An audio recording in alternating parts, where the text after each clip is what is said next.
Wild country, eh? Wet country. Power country. The country of drifting clouds and falling water. Mountains turning clouds into rain, raining through lakes, building reservoirs of power.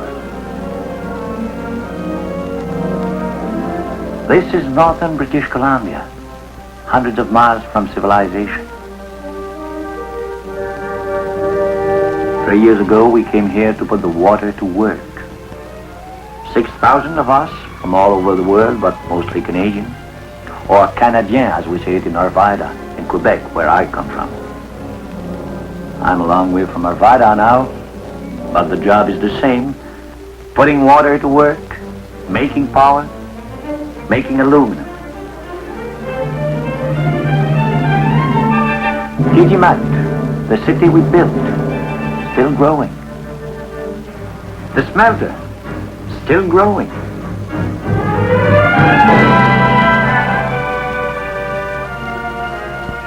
"50 miles away at Kimano, inside that mountain, is the powerhouse that feeds the smelter. My office is down there too, but I don't spend much time at that desk. I guess Mr. Marcotte didn't expect you till the afternoon flight. Mr. Mitchell, this will be your desk. And Mr. Marcotte said he'd have a telephone for you in a day or two. In the meantime, we'll just have to use his. Generator 4. Well, you'll be supervising the installation, won't you? That's right. If you want me for anything, my local is 102. Where can I find Mr. Marcotte? Well, I'm afraid you can't, not unless you've got wings.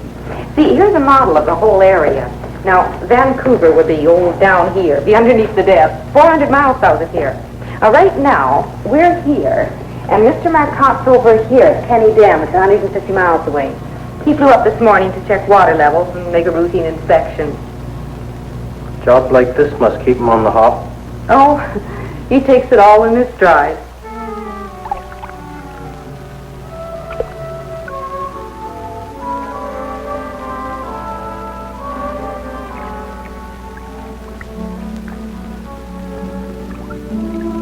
Nothing to worry about up here. Levels rising. Water building up behind the dam a little more every day. All we got to do is keep an eye on it.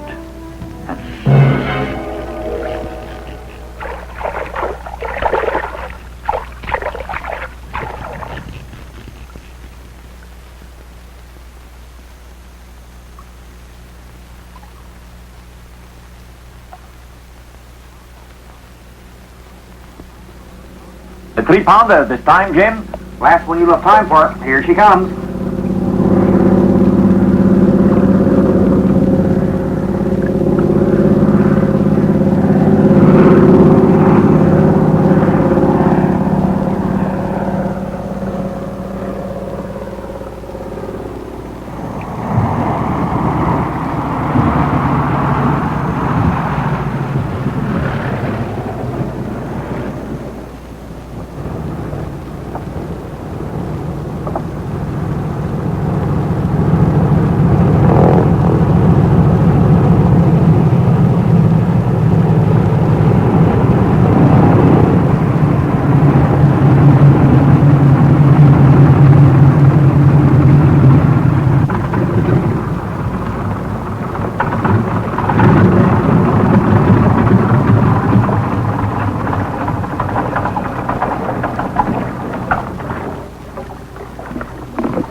Soft touch, this engineering.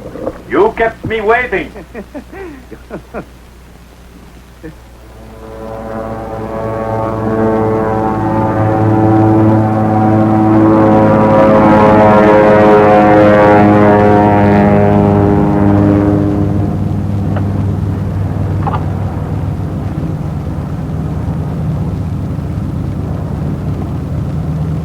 Power control, knock cut.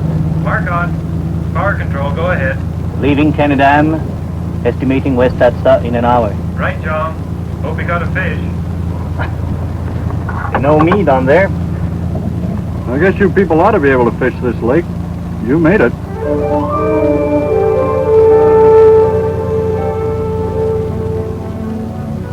You come out to the lonely country and you work with the mountains and the clouds and the falling water if you want power.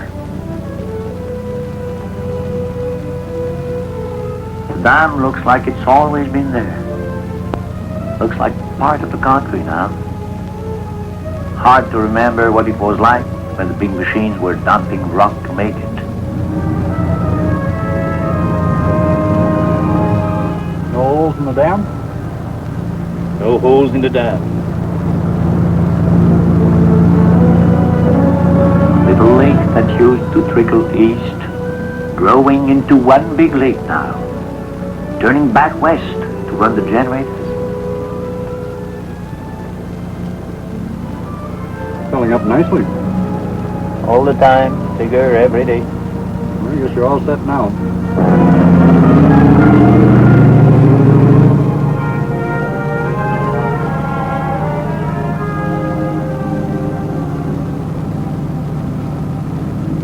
The tunnel gate, where we send the lake underground, started water for the turbines, 10 miles west and half mile down.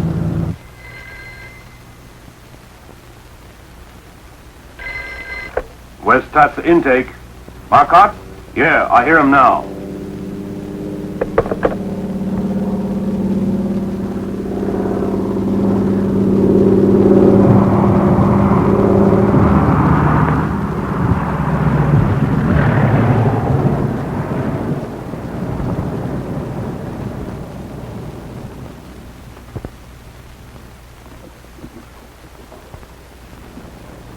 Okay, Mike. Send the helicopter at 2.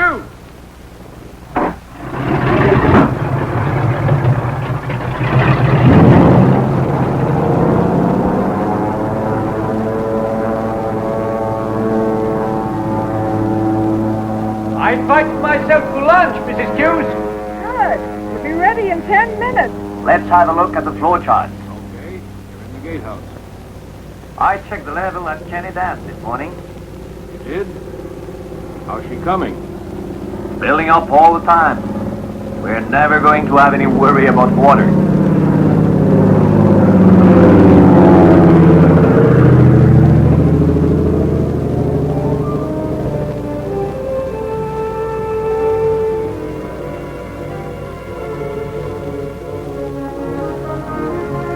Every day, millions of gallons of water flowing into that 10-mile tunnel, then dropping half a mile through the penstocks to the turbine pits. And you hardly see it move.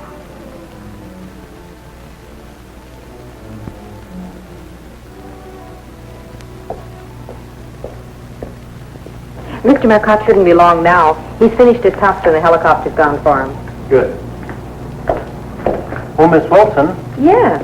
how long does it take the helicopter to come from Tatsa. Tatsa? That's right. Oh, about 20 minutes. If you like, I could call a jeep and you could meet him on the landing field. Fine, I'd like to do that. All right.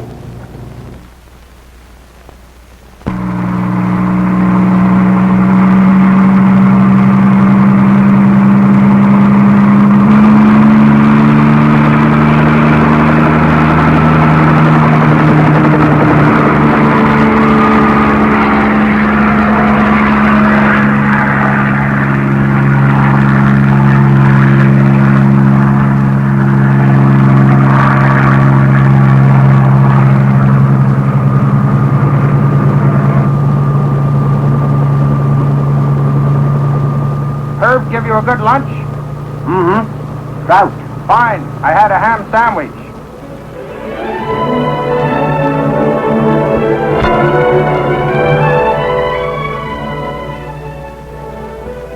You'd never know we'd built a 10-mile tunnel through that rock. You'd never know the lake up there was feeding the turbines down below. It makes no difference to the mountain.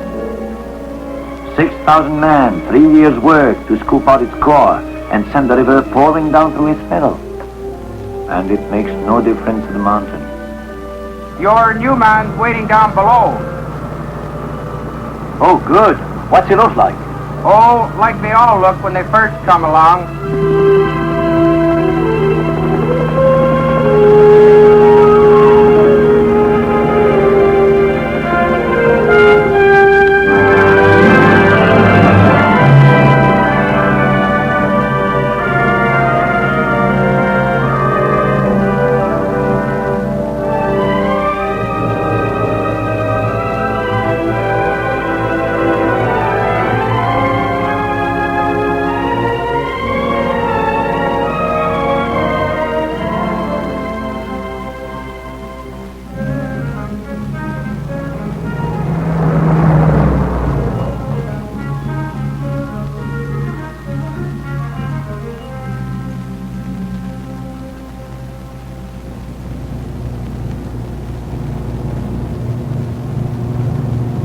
Nervous? A little bit.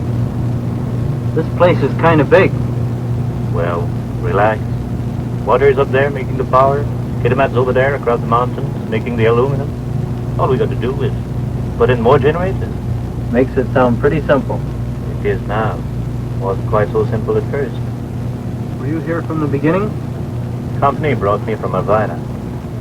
I was raised on the stuff. Okay, Mr. Mark. First toy I ever had was an ingot.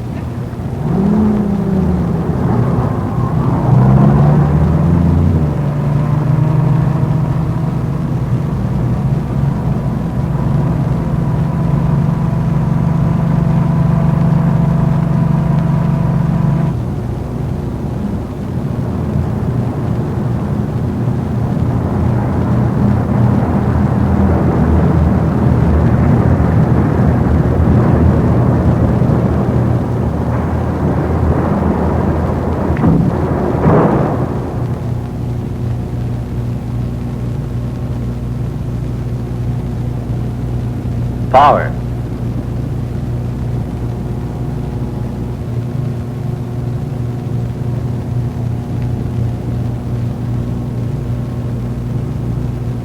We must be half a mile inside of this mountain. No, just a quarter mile.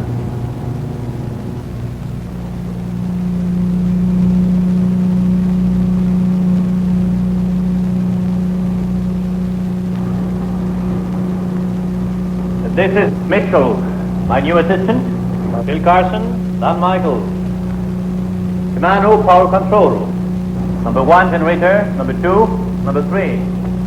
And here will go number 4, the one you'll be working on. After that, 12 more when we get ready. You're listening to my kittens purring. Come and meet them.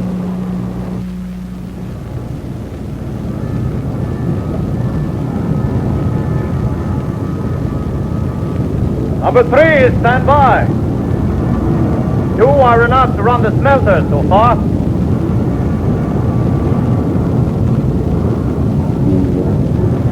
Number 4, your job.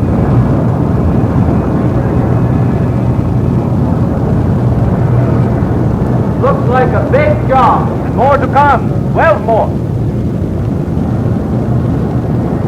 Room to grow, eh? One of the biggest powerhouses in the world. Scooped out of solid rock in the middle of the mountain. 5 stories high, 700 feet long, and still growing. 2,400,000 horsepower. Waiting to be used in the lake up there. We only use 600,000 so far.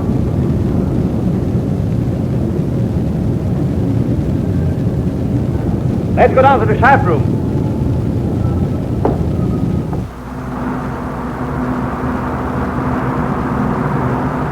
Up there! Last mile of water pouring straight down through the mountain. She hit the bucket in the turbine pit. And what happened?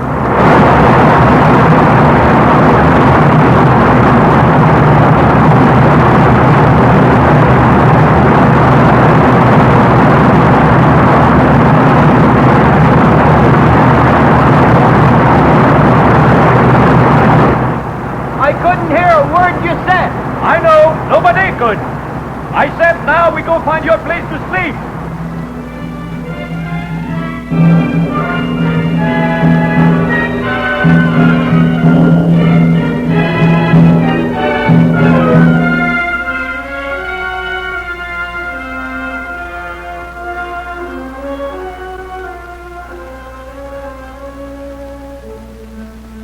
Two months on the job and he's right at home. I got me a good man.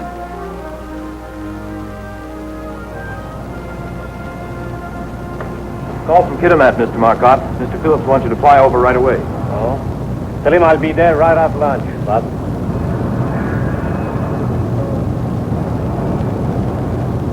How are you making out? All right here. How is it with you? I'm not sure. Mr. Phillips wants to see me. Big boss, eh? Is that bad? Good, I guess. Only I think it's going to mean a change. Always changes around here.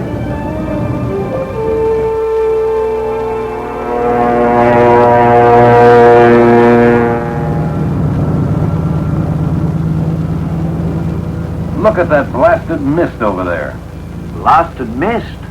That's water. That's what fills the lake and runs the plant. Mist and cloud and falling water. If this country wasn't filled with it, we wouldn't be here. That's power, and we want it. Look, what I want to know is, are we going to eat in Kitimat or are we going right back? Oh, you eat. I'll go back in the helicopter.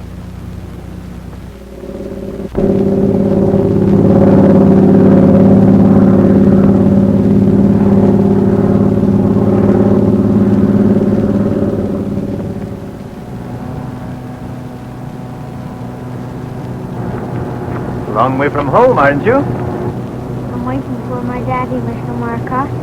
Hey, now I know you. Gordon Robinson's boy. My daddy works here. That's right. Tell the chief I'm coming over to the village to see a soccer game one of these days. And tell Mr. Kennedy I'd like to discuss this directive with him before we put it out. Oh, come in, Jean. I'll be right with you. I've made some changes in this draft, but it's all right now. Well, Jean, how are you? I'm fine, thank you. I suppose you know why I called you over. I guess so. As soon as number 4 is installed, I want you to come over here and help run the place. It's a nice promotion. Long way from the powerhouse. 30 minutes by plane. Commando's only a normal job of power expansion now, and that new assistant of yours is working out very well over there. Jean, you're a senior man now. We need you over here. So, already I'm a senior man. Things happen pretty quickly in this place. Have you seen the town site lately? Not for a while. I suggest you take a look at it right away. You'll have to have some place to live. And if you have time, drop in and see me before you go back. I will, if I have time. And thank you very much. Good luck to you, Jean. Oh, by the way, Kennedy's showing a visitor around the plant. You ought to meet him. He's a pulp and paper man. Pulp and paper, eh? Yes, someday aluminum may be only one of the industries in Kitimat. You'll find him somewhere in the smelter. I'll go right over.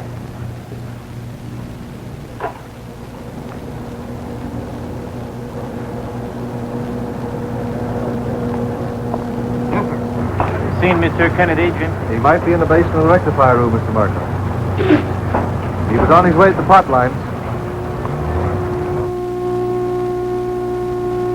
Hello, Jean. This is Mr. C.P. Johnson. How do you do, Mr. Johnson? Pulp and paper. He's thinking of starting operations up the valley. How's that new man working out? Fine. He's fitting in like a glove. Best not look at them. No danger, but you get one almighty flash and a bang like a cannon. If anything happens on the circuit, 200,000 volts pouring in from Kitimat. Mr. Johnson seen where they go to work?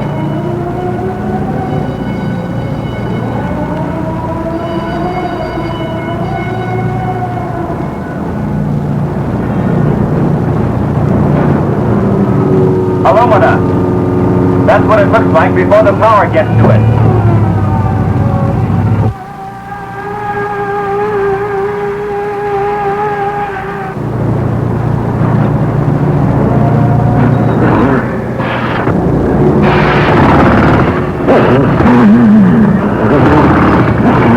The crust breaker.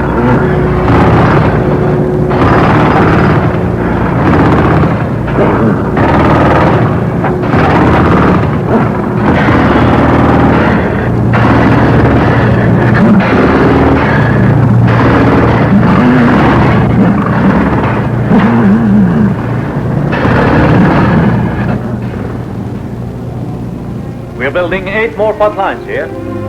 At Kimano, we're installing the generators to feed them.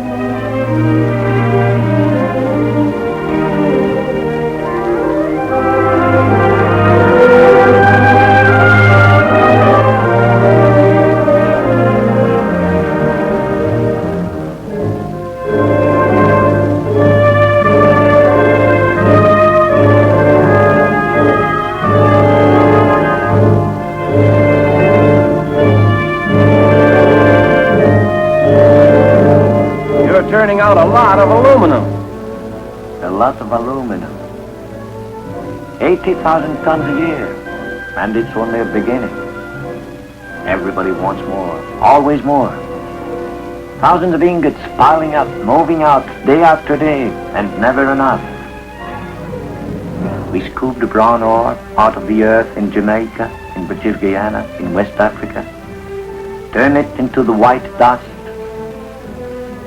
bring it here in the freighters, and here, power goes to work on it.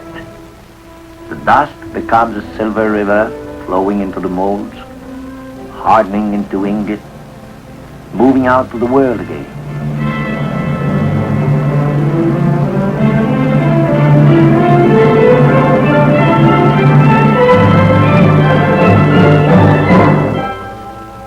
And here in the wilderness, a city grows. Better find yourself a place in that.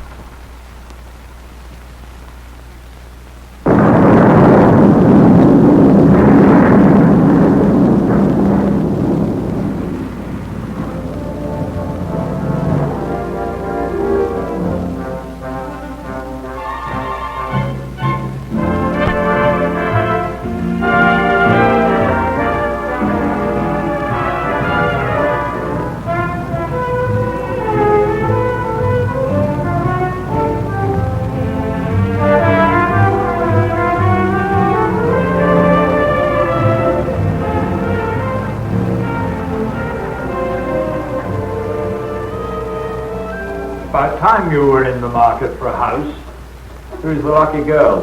Who knows? I'm busy sorting out the applications. But now I got an assistant. I have time to think about it. Want to look at the map or the town? The town. Okay.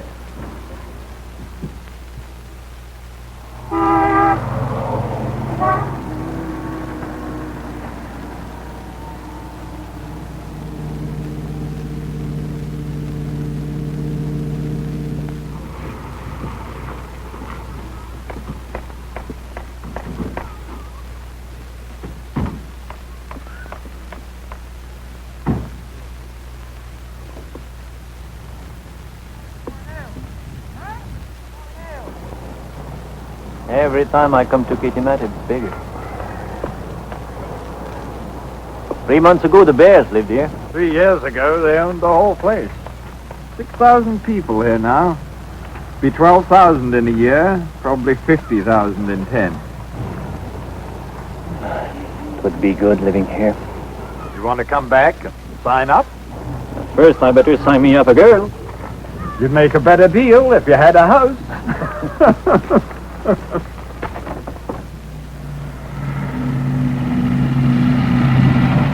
Step on it. Helicopter's waiting. Okay.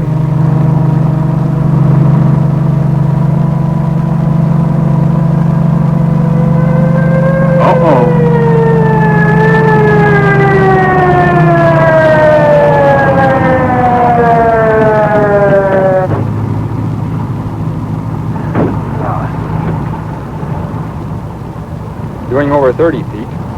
Look, John, don't I get any favors? Sure. My autograph. There you are. 10 bucks up the spout. Charge it up to civilization.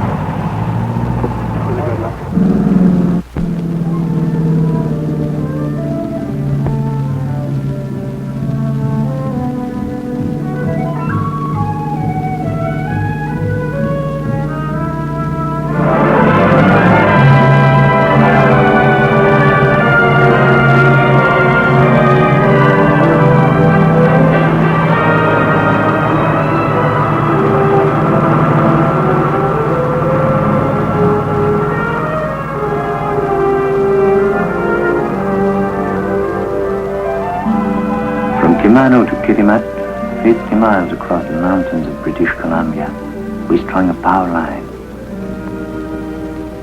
And I helped. Me, Jean-Marc of Arvada, whose grandfather was lumberjack. It is something to remember. What? Nothing. Home, James. Follow the line.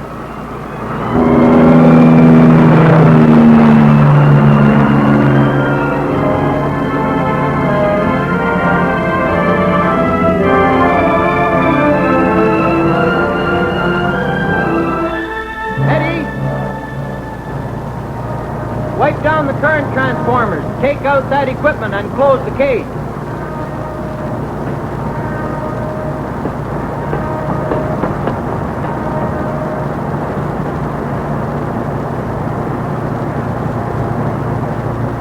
Did you check the erectors and phase out this unit? Didn't want to waste the time. Hey, you hold it! You can go, Eddie. What's the big idea? There's not one chance in a million of anything going wrong with that. What do you think? We got signals all over the baseball. Why do you think we put cages around those tigers? What we got rules for? Because we don't take one chance in a million. If you'd been here from the start like me, you'd know the chances we had to take. But we don't anymore. Now we play safe. And you play it that way or you take the boat. See? Yeah, I see. Okay, get back to it. Mitch, maybe it was only one chance in 2 million. But don't take it.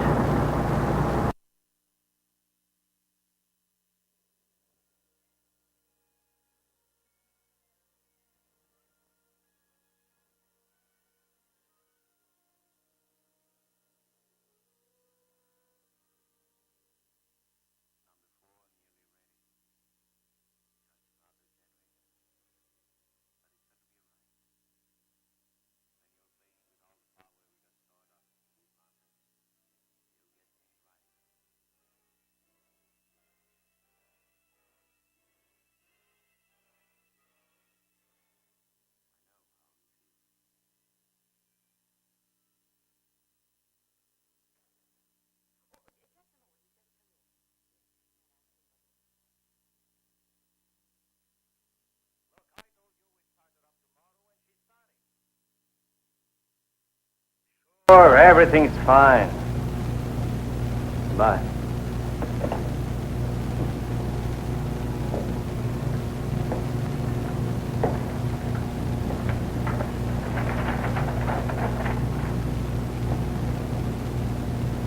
What are you worrying about? Just checking up. You checked everything 4 times already. And what's more, I did too. I kept my eye on you. I just told Kitimat everything's okay. And when I say that, I mean it. Keep wondering if I slipped up anywhere. You haven't. Tomorrow afternoon at 2 o'clock, we'll be operating 4 generators, thinking about number 5. All I'm worrying about right now is number 4. Look, Mitch, will you cut it out? If you weren't good, you wouldn't be here. Everything's going to be all right. Fine. Tell me that tomorrow, after she's started.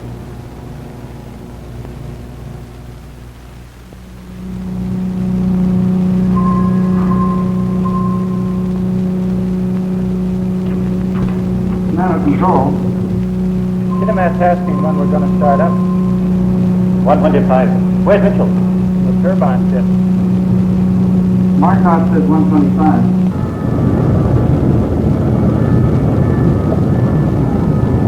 Valve. All okay. Deflectors? Check.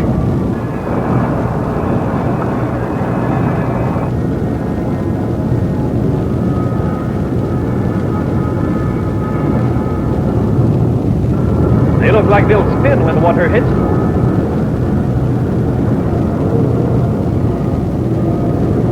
Manifold drain closed? Yes. Ready? Ready. I'll be in the control room.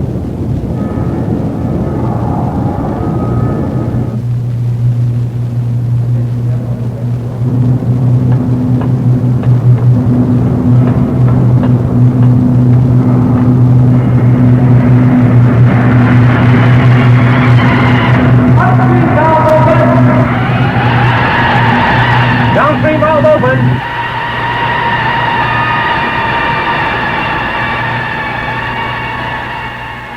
Bypass valves open. Bypass valves open. Right.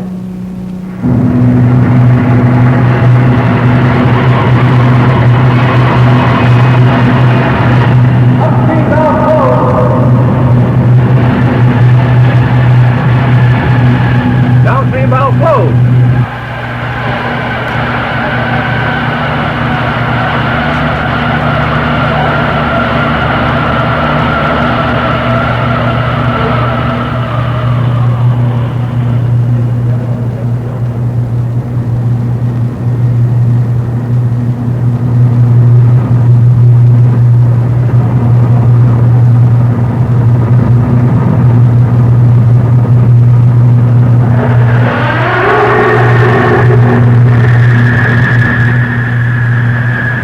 opening spear valve.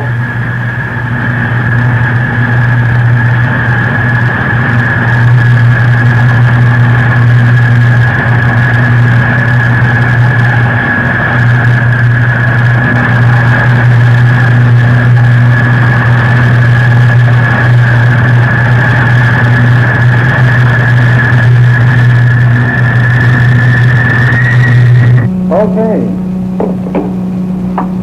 Hello, Kitimat. The spear valve's open now. It won't be long now, boy.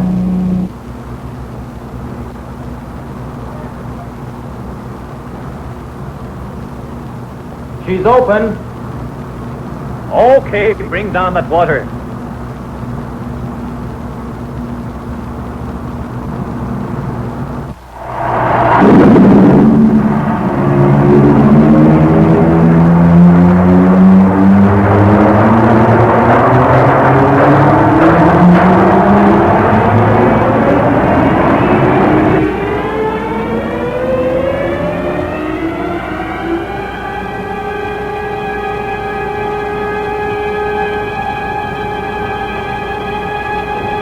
Running at 200 RPM. Set her up to 250. Okay. Did you check the cooling water? Yes, everything is nice and cool.